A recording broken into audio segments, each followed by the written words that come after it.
insya Allah. Oke. Keluarga, teman-teman dekat, banyak pertanyaan. Jelas, yang paling heboh itu ketika hari itu kan hari saya kemudian syahadat, Jumatnya saya pergi ke Jakarta.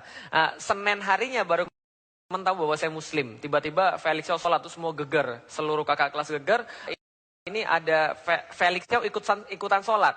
Nah semuanya kemudian geger dan kemudian termasuk teman-teman saya juga sama. Sempat izin orang tua nggak? Atau ya namanya juga seorang anak gitu ya. 3 minggu setelah itu baru bilang baru saya bilang pada bapak saya bahwa saya akan masuk Islam. Reaksinya? Sorry, saya sudah masuk Islam. Reaksinya ngamuk. Ngamuk dalam bentuk? Kamu udah gila kamu ya? Saya nggak gila. Masukan jin nggak juga, masukan setan nggak juga. Baru kemudian terus berlanjut diskusi. Siapa itu, ayah? Ayah saya. Sempat diusir? Nggak sempat diusir, kayaknya dia nggak terlalu tega kayaknya. Mungkin ancaman iya, tapi kalau diusir nggak. Ancamannya? Ancamannya pertama kali pada waktu saya tidak mau mengucapkan selamat Natal, karena saya sampaikan pada bapak saya bahwa birrul walidain, bahwa hormat pada kedua orang tua, berbakti pada mereka adalah sesuatu di dalam Islam yang ditaruh nomor 2 setelah Allah dan Rasul. Setelah Allah dan Rasul dan berjihad di jalannya. Jadi gampangnya ya, setelah Allah adalah orang tua. Maka saya katakan bahwa birrul walidain adalah perkara yang harus saya lakukan pada mereka. Tapi kalau soalan ini saya tidak bisa untuk menyampaikan, karena kenapa? Bagi saya adalah pengakuan terhadap akidah orang lain. Nah ketika saya sudah meyakini seperti itu, entah kalau orang yang lain yang nggak meyakini, tapi kalau saya sudah meyakini seperti itu, saya katakan saya tidak bisa. Maka beliau katakan, ya saya tidak apa-apa, tapi tolong kamu ucapkan sama teman saya, jangan buat saya malu di depan umum. Saya bilang, saya juga nggak bisa. Nah akhirnya waktu itu dikatakan, ya sudahlah kalau gitu kamu keluar aja dari rumah. Itu yang pertama. Yang kedua, ketika saya mau minta nikah, saya juga diusir juga. Yang ketiga pas sudah mau nikah, itu saya juga udah mau diusir. Nah tapi dalam waktu yang tepat ternyata Allah punya rencana lain. Apa itu? Bapak saya untuk pertama kali dalam hidup saya meminta maaf pada saya atas kemudian perlakuan yang mungkin dia pikir adalah perlakuan yang berlebihan. Momennya? Kenapa? Momennya seperti apa pada saat momennya ketika saya ingin menikah dengan istri saya, terucap satu kata-kata yang tidak pantas dari ayah saya, dan saya protes pada waktu itu karena itu adalah penghinaan terhadap Islam satu, kedua penghinaan terhadap orang-orang Muslim. Maka saya katakan ini adalah sesuatu perkara yang tidak pantas. Lalu kemudian beliau sampaikan ya bahwa ya ini adalah sesuatu kenyataan. Saya katakan tidak. Lalu kemudian kita berdebat di situ sangat lama sekali sampai terlontar dari ucapan beliau, sudah kalau gitu kamu urus saja pernikahanmu sendiri.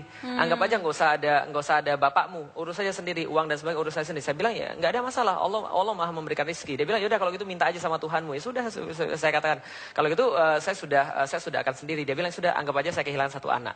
Saya katakan sudah kalau gitu saya telepon teman saya, minta pick up untuk disediakan ke rumah saya. Saya telepon calon istri saya waktu itu yang jadi istri saya yang sekarang. Dek, gimana ini ceritanya? Kalau memang kita mau lanjut ya sudah, berarti saya pergi ke tempatmu. Tapi kita nikah nggak secara rencana. Berarti kita cuma akad saja. Setelah itu nggak ada apa-apa, cuma ada saksi, kita nikah secara Islam dan kemudian kita lanjut untuk kemudian berjuang di jalan Islam. Karena memang kita nikah bukan karena apapun selain daripada ketaatan pada Allah. Dia mengatakan oke.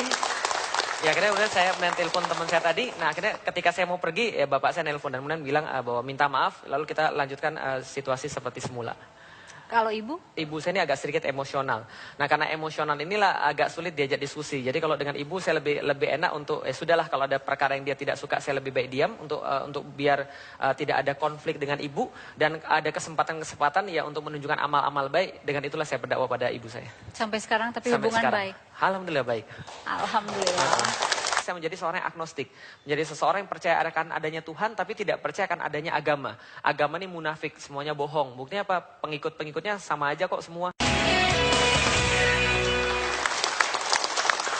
Ustadz, kalau namanya 1 jam lebih dekat ya, itu kita harus tahu masa-masa kecilnya gitu ya.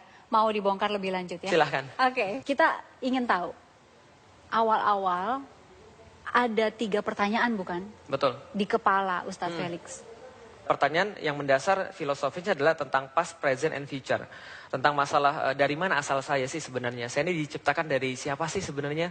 Dari mana sih saya bisa hadir di sini. Yang kedua, akan kemana sih setelah saya mati. Setelah saya mati itu gelap atau apa sih. Atau seperti apa sih kondisinya. Yang ketiga adalah sebenarnya ngapain sih saya ini di dunia. Nah jadi pastnya adalah saya ini dari mana. Future-nya adalah akan kemana saya setelah mati. Dan present-nya adalah ngapain saya sekarang di dunia. Ya saya tanya pada orang tua. Dan saya tanya pada orang tua, dari mana asal saya. Mereka menjawab, ya dari bapak dan ibumu lah. Bapak dan ibu dari mana? Dari kakek dan nenek. Kakek dan nenek dari mana? Dari buyut. Nggak selesai-selesai karena gitu-gitu terus. Itu saya cari juga pada agama dan ternyata yang saya dapat juga jawaban yang tidak memuaskan. Jawaban yang mungkin klaim atas klaim. Nah ternyata setelah saya setelah saya mencari dalam agama tidak dapat, setelah itu saya mulai mencari pada hal-hal yang lain. Saya dapat waktu itu pada pelajaran biologi. Asal manusia dari mana? Dari evolusi. Manusia asalnya dari monyet. Saking sangat tertariknya saya pada pertanyaan dari mana asal manusia ini, saya mempelajari serius biologi sampai-sampai saya diwakilkan dari sekolah untuk menjadi olimpiade biologi. Saya benar-benar serius mempelajari dari mana sih asal manusia, teori evolusi, segala macamnya tentang Darwin dan sebagainya. Ternyata semakin saya belajar, semakin saya mendapatkan sesuatu hal yang membingungkan. Usia 14 tahun itu? Ketika SMP kelas 3. SMP kelas 3. Itu masih sangat muda gitu kan untuk pencarian itu. Betul, masih sangat muda tapi memang saya hidup dalam dunia yang kurang ajar waktu itu ya. Karena memang saya tidak belajar agama dari orang tua, saya juga nggak belajar agama dari otoritas yang ada, tapi saya belajar agama waktu itu lebih banyak dari game. Nah, game-game itulah yang mengajarkan pada saya seperti apa sih konsep agama itu. Dan pada waktu itu seperti memang game-game yang ada pada zaman saya itu adalah game yang dibuat untuk orang jadi ateis seperti. Serius? Serius. Emang gamenya berupa apa? Misal, ada dulu ketika saya lahir tahun 84, ketika tahun 90-an game yang sangat terkenal ketika PlayStation 1 masih merajalela adalah Final Fantasy 7. Nah, di situ bercerita tentang segala sesuatu yang mereka menyampaikan bahwa Tuhan ini sebenarnya tidak ada. Yang adalah energi bumi. Dari pencarian belok-belok seperti itu ya, sampai akhirnya merasa bahwa belajar, ingin mengetahui banyak tentang Islam gitu. Jadi ketika saya SMP kelas 3, saya sempat setelah ateis saya jadi agnostik. Jadi setelah saya kemudian tidak percaya akan Tuhan, jadi seseorang yang percaya akan adanya Tuhan tapi tidak percaya akan adanya agama. Agama ini munafik, semuanya bohong. Buktinya apa? Pengikut-pengikutnya sama aja kok semua. Maka saya hidup 5 tahun kemudian dengan pemikiran bahwa saya tidak perlu agama. Karena kalau cuma untuk baik, ya saya juga bisa baik walaupun tidak usah pakai agama. Yang penting saya mengakui adanya Tuhan, bahwa Tuhan itu pasti ada, karena saya tidak bisa menafikan Tuhan setelah saya berpikir. Nah, setelah kemudian berlalu semua itu, 5 tahun kemudian saya masuk IPB, semester ketiga, waktu itu ada seseorang yang bilang pada saya, Lik, kamu masih ingin tahu tentang Islam, kamu masih mau cari tahu tentang kebenaran? Saya katakan iya. Maka dia bilang, iya kalau gitu coba ketemu aja dengan ustadz saya. Saya bilang enggak deh, makasih. Lah kenapa? Ustadz kan membosankan, ngomongnya surga, neraka, pahala, siksa, paling itu aja. Enggak ada ustadz yang benar. Terus kemudian dia bilang enggak, ini ustadz saya beda. Dia orangnya masih muda tapi omongannya penuh dengan hikmah. Saya katakan ya sudahlah, nothing tulus. Kalau saya ketemu dengan ustadznya lantas saya tidak setuju, ya saya juga tinggal meninggalkan saja dia tanpa meyakini. Jadi, dia. Ketemu ustadz juga Malas-malasan. Tapi akhirnya saya ketemu juga dengan ustadz tersebut. Memuaskan? Masya Allah. Assalamualaikum. Nah ini ustadznya ini. Tapi beliau sekarang sudah jauh lebih tua. Iya, jadi dulunya ganteng tapi sekarang lebih gantengan muridnya. Oke, boleh diperkenalkan. Ya, saya perkenalkan adalah Ustadz Fatih Karim. Ustadz Fatih Karim inilah yang tempat saya berdiskusi ketika teman saya namanya Mas Samsul Hadi memperkenalkan beliau pada saya dan kita berdiskusi waktu itu pertama kali di Selasar Aula Al-Huriyah IPB. Beliau sedang mengisi, pada waktu itu saya masih ingat sekali. Pertama kali saya bertemu dengan beliau itu adalah pada satu acara judulnya menepis opini negatif tentang syariat Islam.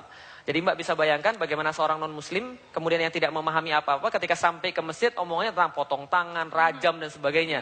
Dan beliau menyampaikan bahwa ini syariat Islam tidak negatif, syariat Islam itu positif sebenarnya, melindungi orang dan sebagainya. Nah ketika itu selesai itu kita berdiskusi, ternyata Masya Allah, saya melihat ini orang penampilannya pasti seperti ini, pecinya biasa, baju kokonya biasa, celananya biasa, tapi omongannya tentang kehidupan ini sama fasenya dengan omongannya tentang akhirat. Nah saya bilang pada Ustadz Fatih Karim, Kang kalau gitu kita harus lanjutkan kajian kita harus lanjutkan obrolan kita. Beliau katakan, oke baik. Pak Ustadz, ketika datang ya seseorang sipit gitu ya, dan mengaku juga nggak beragama begitu ya, apa nih dengan cara bicara yang seperti ini, banyak tahu, banyak ingin tahu juga gitu, pusing nggak Pak Ustadz? Iya, bahkan yang mengagetkan adalah saya malam itu, saya ingat malam Jumat ya, kedatangan mahasiswa pakai sendal jepit, kemudian ke kosan saya, gondrong, kemudian ya saya awalnya berpikir bahwa ngapain ngeladenin orang kayak gini gitu, karena nggak ada gunanya, karena yang saya dengar beliau ateis gitu. Tapi kemudian beliau pertanyaan-pertanyaan pertama itu menggelitik sehingga saya bilang nih orang harus dijelasin dengan dalam. Apa pertanyaan pertama? Pertanyaan pertama, Tuhan itu sebenarnya eksis. Tapi sebenarnya bagaimana kita bisa meyakini bahwa Islam itu benar? Bagaimana Anda bisa menunjukkan Islam itu benar sementara saya melihat realitas Islam itu seperti itu? Kemudian yuk kita masuk kamar saya. Nah jadi akhirnya di kosan saya itu di lantai 1 kita diskusi. Saya masih ingat banget setelah makan kita ngobrol, jam 8 sampai jam 5 pagi, nggak makan, nggak minum lagi, dan nggak ke toilet. Terus? Ngobrol terus. Jam 8 sampai jam 5 pagi, Ya. nggak makan, Nggak minum, nggak ke toilet. nggak ke toilet. Betah banget. Iya, lagi seru soalnya. Dan itu lagi panas-panasnya. Dan kita baru tersadarkan Bentuk panas itu seperti apa misalnya? perdebatan pertanyaan. Quran ini benar apa enggak? Kalau memang Quran benar, mana buktinya? Apa yang Anda bisa yakinkan bahwa Quran itu benar? Gitu. Apa betul Muhammad ini menikahi budak? Nah, kayak gitu-gitu. Apa betul Islam Pertanyaan-pertanyaan kritis. memperbolehkan perbudakan? Dan kita bisa Panas membayangkan. dong ya Pak Ustadz. Wah, itu luar biasa. Sampai kita nggak terasa dan kita akhirnya terasa itu, saya masih ingat jam 4 malam itu, udah menjelang subuh, kemudian kita dua terdiam. Dan kemudian saya tanya, lantas gimana? Mau kemudian menerima kebenaran ini atau tidak? Hidup adalah pilihan. Kemudian agak terdiam sejak lama dan terdengar azan, saya ingat saya waktu itu. Kemudian beliau mengulurkan tangannya dan beliau mengatakan, Kang, saya bersahadat. Nah, pada saat bersahadat, Detik itu juga? ya, Subuh itu juga? ya, ketika beliau bersahadat, kemudian saya peluk dan kita bimbing dia bersahadat. Dan ya kita berdua menangis berdua, dan subuh itu kemudian saya ajarkan berwudu dan seterusnya. Kenapa dalam waktu sekian jam sudah langsung percaya dan ingin langsung bersahadat? Ya, pertama memang ini adalah pencarian lama ya. Jadi saya sebenarnya kan memang mencari sebenarnya Tuhan ini ada atau enggak sih dulunya. Tapi setelah saya dapat, oh Tuhan ini siapa sih sebenarnya. Argumen-argumen saya ini mau dihancurkan dari dasar. Seolah-olah Al-Quran ini ingin mengatakan surat Al-Baqarah ayat 23, udah delik, nggak usah banyak ngomong. Gini aja, kalau kamu memang pinter, kalau kamu memang hebat, kalau kamu memang luar biasa, kamu datangin aja semacam dengan Al-Quran ini. Satu surat aja, pilih deh 114 surat yang mana yang paling mudah, yang mana yang paling pendek. Silakan datangkan yang semacamnya. Kalau kamu bisa, berarti Al-Quran salah. Tapi kalau kamu nggak bisa, berarti Al-Quran benar dan kamu ikut saja. Fair, adil. Nah waktu itu loh saya berkata pada beliau, iya saya masuk Islam. Lah kenapa? Ini segel ini. Karena di dalam kitab-kitab lain yang saya baca, dalam kitab-kitab suci agama lain yang saya baca, tidak ada segel semacam ini. Segel semacam ini cuma ada di dalam Al-Quran. Oke, Pak Ustadz. Ya. Pandangan Pak Ustadz terhadap sosok Ustadz Felix ini sekarang? Jadi beliau itu benar-benar rasional, mencari dan tidak akan meyakini sesuatu kalau dia nggak yakin. Dan ini yang nampaknya jarang dimiliki oleh muslim sekalipun sejak lahir. Nah, oleh karena itu ketika dia menemukan Islam, dia seakan-akan menemukan hal baru yang paling monumental dalam hidupnya. Itu sosok Felix yang pertama. Yang kedua, memang luar biasa cerdas. Jadi bayangkan pada saat malam itu saya menjawab pertanyaannya. Dan Allah mudahkan lisan saya untuk melembutkan hatinya. Dan alhamdulillah pada saat itu beliau memilih Islam. Gitu. Tapi sosok itu luar biasa. Baik, Pak Ustadz terima kasih sudah hadir di 1 jam lebih dekat bersama Felix Xiao. Kami kembali saat lagi.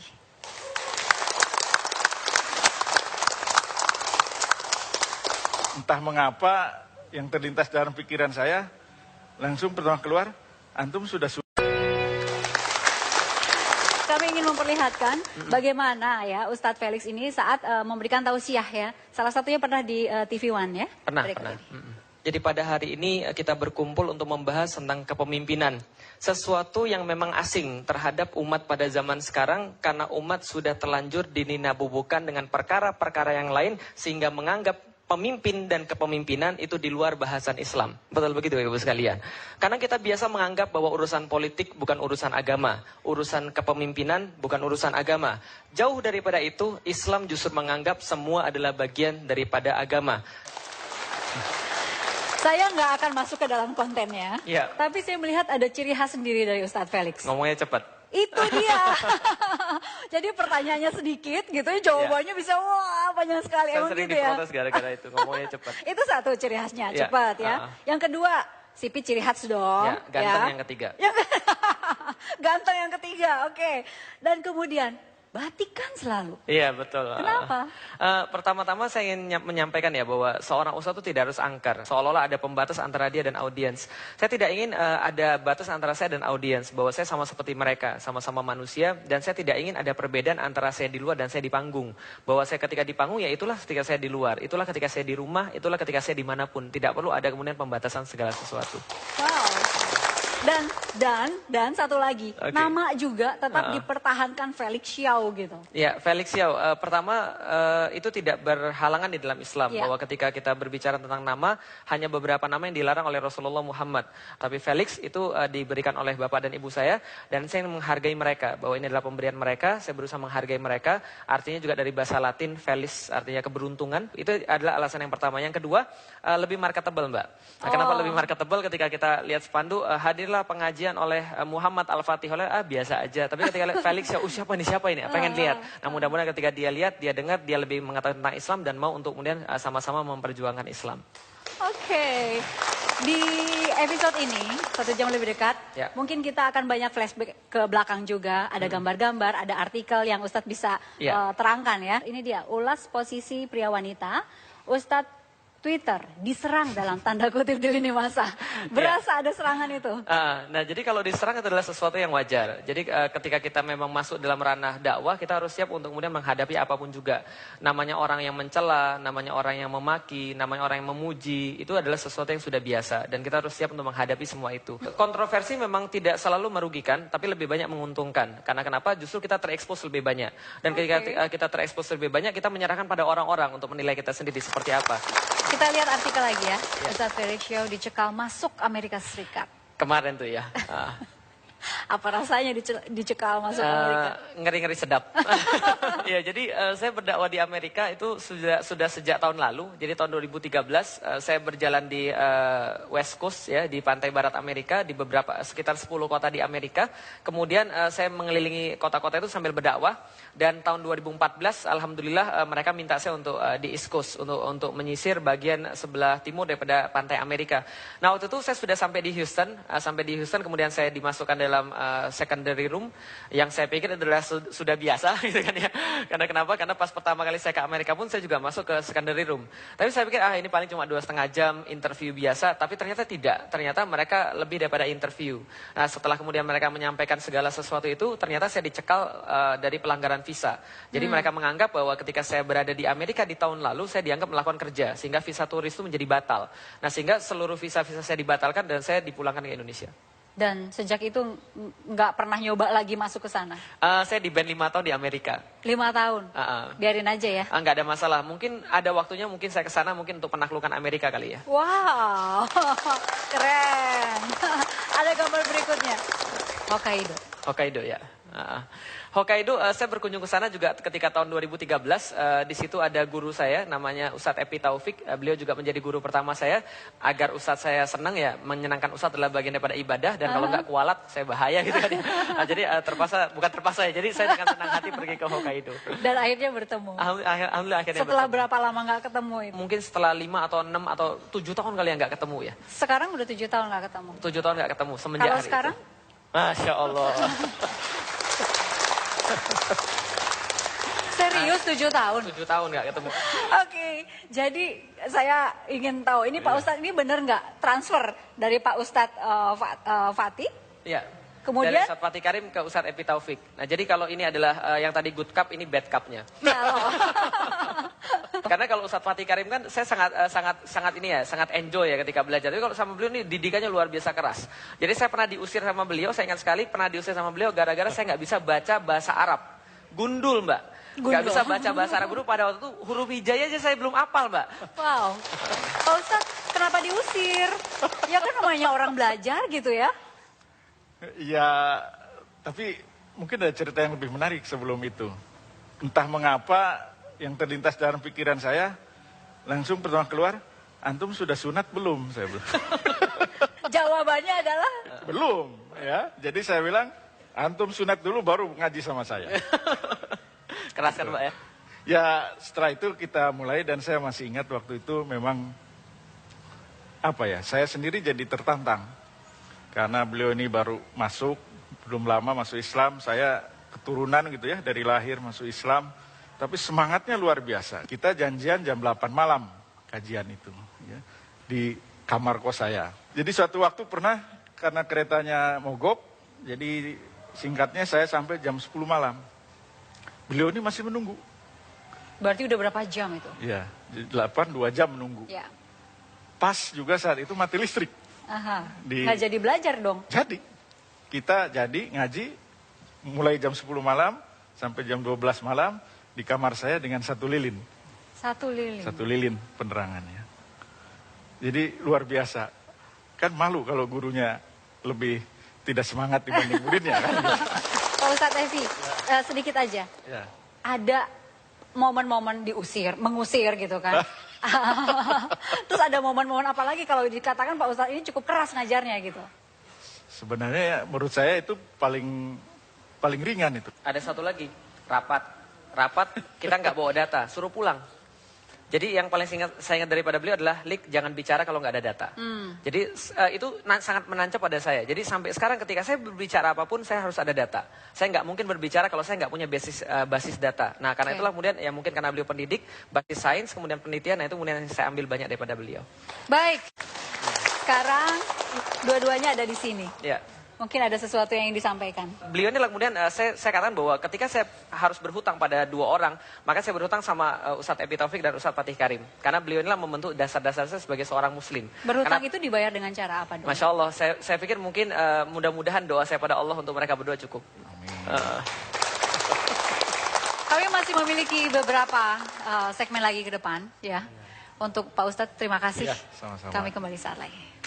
Kita telepon bapak saya dan saya bilang, Pi, Felix di depan Ka'bah. Dan kemudian kita mendoakan bahwa dia agar masuk Islam. Ya, sesuatu yang... Kita lanjutkan. Ada beberapa gambar lagi. Boleh. Ya. Yang akan kami perlihatkan. Oke. Ka'bah. Insya Allah. Kapan pertama lihat? Tahun berapa dan apa rasanya? Ya, setelah saya masuk Islam itu adalah sebuah impian yang saya pikir nggak akan pernah tercapai ya. Karena kenapa? Karena kondisi finansial, kemudian kesempatan, kemudian ya segala macam lah. Saya pikir itu cuma sebuah angan-angan yang nggak pernah akan tercapai. 2010 saya bilang sama bapak saya bilang, Pi, bapak saya seorang direktur di perusahaan agrochemical. Saya bilang, Pi, selama ini kan papi kalau ketemu dengan customer, lalu kemudian mengikat customer ini kan dengan cara-cara tertentu, termasuk ngasih mereka bonus setiap tahun. Saya bilang, bonusnya biasanya apa? Bapak saya bilang, bonusnya motor. Harganya berapa? 15 jutaan. Ya sudah, kalau itu mau nggak? Tambah sedikit lagi dan berikan mereka mengikat kepada kita. Gimana cara? Kita umrohin. Wah, bapak saya agak berpikir keras. Tapi dia kata, boleh. Tapi pembimbingnya siapa? Felix. Lu emang kamu pernah umroh? Enggak, tapi saya sudah siap. Gitu. Akhirnya kemudian singkat cerita kita laksanakan ide gila ini kemudian untuk umroh bersama petani gitu kan ya. Untuk umroh bersama penjual-penjual R1 daripada perusahaan kita. Akhirnya kita kumpulkan sekitar 25 orang dan sebelum itu saya bilang gini, saya sangat menginginkan banget bahwa istri saya bareng-bareng saya di situ. Ingin kemudian bareng-bareng untuk bersujud. Rasanya nggak enak banget kalau sana cuma saya sendiri di sana. Akhirnya kemudian saya berpikir, berdoa pada Allah, duit-duit itu nggak kunjung datang juga. Akhirnya kemudian bapak saya bilang, Lik, kamu di sana gimana nanti? Iya sih, pengennya sih Iin ikut, pengen istri saya ikut. Bapak saya bilang, udah kenapa nggak ikut aja? Duitnya dari mana, Pi? Ikut aja, papi yang bayarin. Ya. Alhamdulillah, tahun 2011 akhirnya saya berangkat sama istri saya untuk pertama kita lihat Ka'bah, Masya Allah. Kemudian setelah selesai kita tawaf, kemudian kita sholat di Makom Ibrahim, kemudian di depan Makom Ibrahim kita kemudian berdoa dan saya bercucuran air mata di situ. Kita telepon bapak saya dan saya bilang, Pi, Felix di depan Ka'bah. Dan kemudian kita mendoakan bahwa dia agar masuk Islam. Ya, sesuatu yang mungkin pada saatnya Allah lebih tahu kapan itu saat yang lebih tepat. Oke. Kita langsung bergerak ke gambar berikutnya. Ya. Apa ini? Itu kos-kosan yang tempat saya masuk Islam. Lokasinya kos-kosan di... Ustadz Fatih Karim itu. Dan ini bentuknya masih seperti ini sekarang? Udah berubah banyak. Pas saya datang sana jauh lebih sederhana. Okay. Kalau nggak bisa dikatakan minimalis. Bapak banget. ini pernah serumah? Masya Allah. Perkenalkan dong. Ya, jadi ini abang ini namanya Ruli Faisal. Jadi teman saya ketika kita sama-sama kos di Aroya. Jadi Aroya itu dulu kita ambil dari benderanya Rasul yang berwarna hitam terus kemudian ada tulisan La ilaha illallah Muhammadur Rasulullah. Nah, ketika saya sudah masuk Islam, Ruli ini termasuk orang yang tinggal sekos-kosan dengan saya dan termasuk bagian daripada aktivis dakwah juga. Itu patungan kos-kosannya? Iya, bayarnya? Dulu kita pindah dari Pajajaran ke ini. Dari Baranang Siang. Baranang Siang ke Dermaga itu. Nah, kita cari rumah kosan yang baru. Nah, Felix termasuk salah satunya. Nah, kita ada beberapa orang yang sudah ngaji. Itu, saya, Samsul, dan Asril. Nah, beliau ini belum ngaji, malah belum masuk Islam juga gitu. Nah, setelah masuk Islam malah bagusan dia Islamnya gitu. Ini yang pertama kali ngasih sarung ke saya. Jadi saya banyak sholat pakai sarungnya Ruli Faisal ini. Sarungnya masih ada Sampai nggak sekarang sekarang? masih ada tapi udah bolong. Maksudnya minta dikasih lagi gitu maksudnya. Kenapa merasa harus kasih sarung gitu? Ya karena kita kan harus support beliau gitu di tengah keluarganya yang ditolak seperti itu. Ya Allah. Felix ini kalau misalnya setelah masuk Islam, malah dia yang bangunin subuh semuanya di kosan kita gitu. Masuk ini saya bangun subuh. Susah dibanguninnya susah. Dia tutup palanya pakai bantal maksudnya. Ini baru masuk Islam, tapi udah bangunin Udah belagu subuh. gitu. Dan dia duluan yang ke masjid. Dia dulunya ke masjid. Terus tiap azan duluan juga Ya, gitu. betul. Oke, di dalam kos-kosan yang bersejarah ini gitu ya. Itu kan rasanya dibangunin oleh Felix gitu ya. Subuh udah segala macam suruh sholat gitu. Puasa juga. Puasa pertama di kosan itu atau enggak? Ya, di kosan itu. Puasa pertama. Cukup menderita enggak waktu itu? Alhamdulillah puasa pertama cuma 2 kali kita nggak bangun subuh bareng-bareng. Karena kita nggak sahur Enggak bareng-bareng. sahur dua hari itu. 2 hari aja. Apa rasanya puasa pertama? Alhamdulillah ya. Jadi sebelum saya masuk Islam saya juga sudah melatih puasa sebenarnya. Jadi ketika puasa pertama bagi saya nggak terlalu susah. Enggak terlalu susah Cuma ya. memang suasananya, Masya Allah. Ketika kita menyaksikan orang-orang muslim kan, kadar keimanannya sangat meningkat ketika bulan puasa. Mereka lebih dekat dengan Allah, mereka lebih dekat dengan Rasul, mereka lebih mudah untuk disentuh hatinya. Dan itu pun yang terjadi pada saya.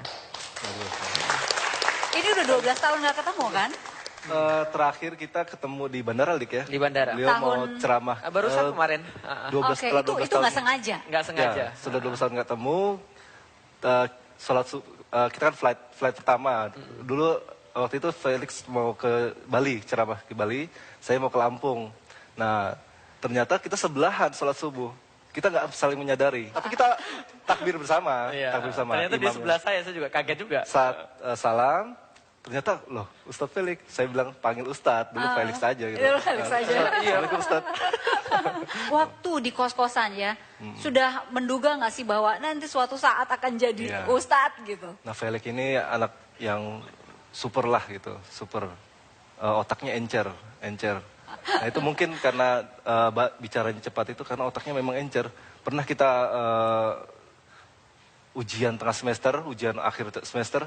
Nah ini kita sistem kebus malam, beliau tidur aja. Tidur, kerjanya tidur gitu. Karena stres Mbak, bukan karena pintar Mbak. Malah lampu kamarnya itu paling cepat mati duluan.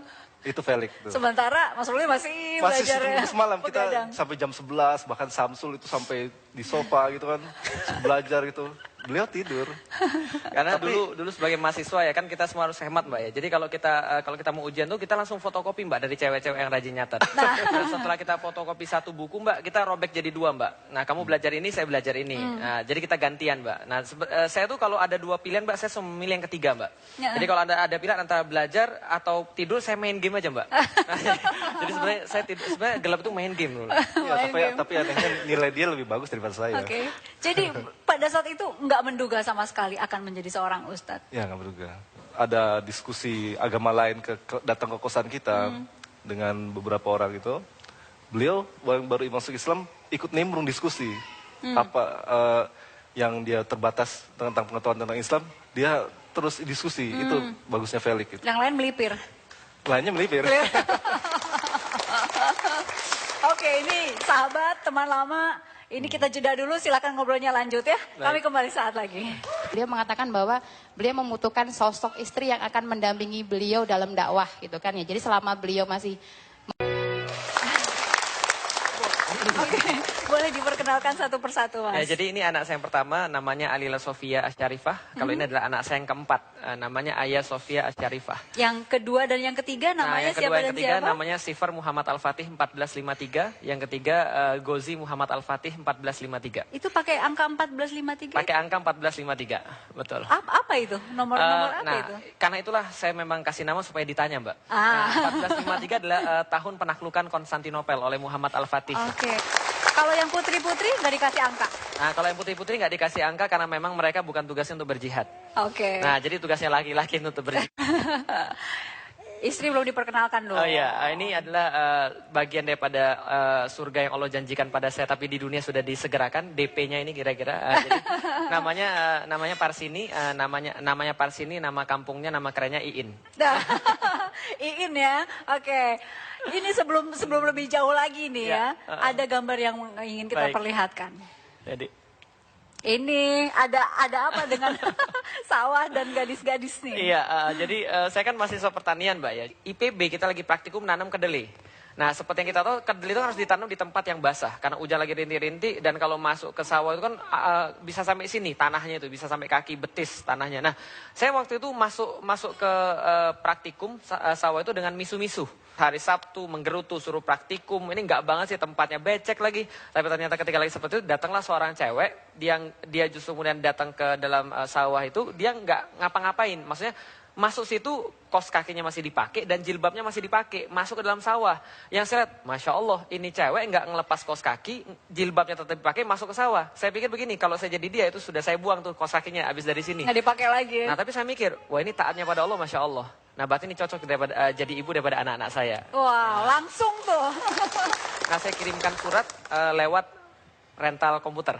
Ini nanti kalau ada cewek yang ngambil, tolong dikasih, karena waktu itu sangat tidak wajar kalau di IPB ada laki-laki dan perempuan ketemu berdua ngobrol, sangat tidak wajar. Bahkan ketika satu kelas pun saya sama beliau ketika ketemu lagi di koridor itu sama sekali nggak salam. Mbak, kenapa Mbak nggak mau ngasih selamat atau apa gitu?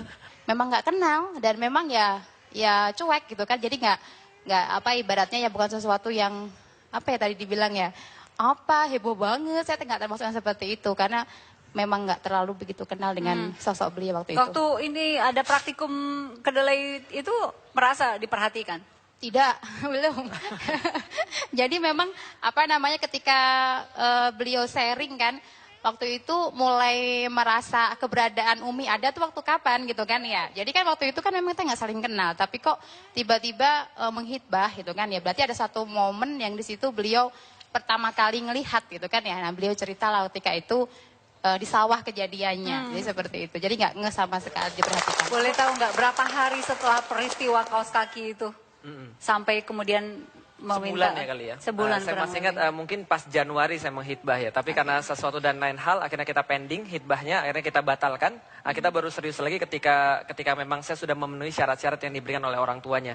Yaitu dia sudah lulus dan saya secara pribadi juga sudah hampir lulus pada waktu itu. Jadi tahun 2006 baru kita seriusin dan 2006 bulan Juni kalau saya nggak salah ya. Bulan Juni kita nikah. Oke, kenapa mau Mbak? Karena saya ganteng, Mbak.